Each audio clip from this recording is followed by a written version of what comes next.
Le président Laurent Gbagbo a parlé et il a été très clair. Le 25 octobre, ce n'est pas une élection, c'est un coup d'état civil, c'est un braquage électoral. Alors c'est quoi un coup d'état? C'est la confiscation illégale du pouvoir par la force, par un groupe et par la peur. Et c'est exactement ce que vit la Côte d'Ivoire aujourd'hui. Un chef d'État sortant, un régime en fin de course qui utilise la force publique contre le peuple pour violer la Constitution et qui écarte tous les candidats crédibles pour imposer un 4e mandat anticonstitutionnel par la soumission de la justice et le silence imposé par les forces de l'ordre devenues pour l'occasion les forces du désordre constitutionnel. Ils interdisent toutes les marches de l'opposition, mais autorisent les leurs. Ils emprisonnent ceux qui parlent, mais récompensent ceux qui répriment. C'est ça un coup d'état civil. C'est ça un braquage électoral. Et il est en cours. Le président Gbagbo est aussi revenu sur un fait glaçant. La présence de barbouzes en Côte d'Ivoire. Oui, des barbouzes. Des hommes, notamment un blanc barbu, chargés d'interroger ceux qui critiquent le régime. Des mercenaires de la terreur. Voilà à quoi on a réduit ce pays. À faire taire la contradiction à coup de disparition. À faire régner la peur avec des hommes sans matricule, sans nom, sans loi, mais avec la bénédiction du pouvoir. Autre point fort de son intervention, la rupture avec nos frères des pays de l'AES. Au lieu de dialoguer, le régime préfère faire les palabres de la France.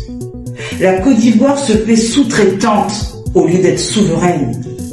Il défend des intérêts de Paris au détriment des intérêts d'Abidjan, de Korogo, de Daloa, de Bandoukou. Mais nous, les Ivoiriens, nous savons que nos vrais alliés sont ici, sur cette terre d'Afrique. La souveraineté, ce n'est pas aller crier et pleurer son amour pour un ancien chef d'État étranger. C'est rire et pleurer avec les Ivoiriens. C'est avoir pour seule et unique priorité les intérêts de la Côte d'Ivoire et de l'Afrique. C'est être en toutes circonstances aux côtés des Ivoiriens. Et le président Gbagbo l'a dit. Je suis aux côtés des manifestants. Je les soutiens. Je serai toujours avec eux. Ce combat, il le mène pour nous. Il a déjà tant donné qu'il n'a plus rien à prouver. Il a été président. Il a été exilé, il a été emprisonné, et il est toujours là, debout, présent, engagé, aux côtés de son peuple. Le choix de mener ce combat est un choix qui nous appartient individuellement. Et le président Laurent Gbagbo l'a dit très clairement. Il est aux côtés de ceux qui mènent ce combat. Et tous ceux qui marchent et qui manifestent dans les rues ne le font pas pour un parti, pas pour un homme, mais pour un peuple. Le mot d'ordre est clair. Le 25 octobre, ce n'est pas une élection. C'est un coup d'état civil. C'est un braquage électoral. Et nous avons le devoir d'y résister. Le multipartisme, nous l'avons obtenu par le combat. La liberté, nous l'obtiendrons de la même manière. Par les moyens démocratiques, par la mobilisation, par le courage.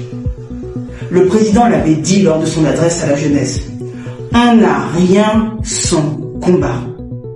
Ce sont ces mots. Ce sera notre chemin.